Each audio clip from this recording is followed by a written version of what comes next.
दो जहां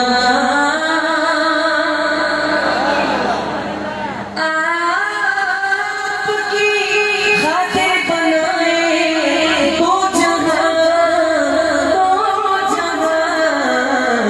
अपनी खातिर जो बनाया आप है।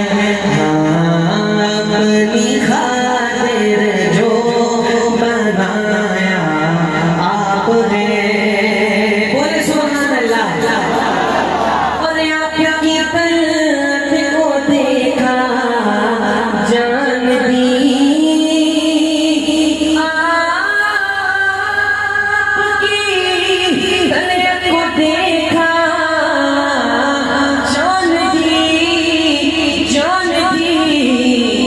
कब्र में पहुंचा तो देखा आप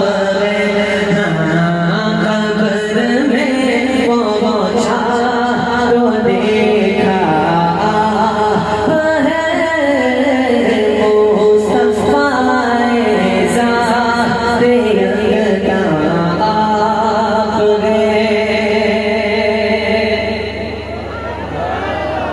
आप जैसा कोई हो सकता नहीं।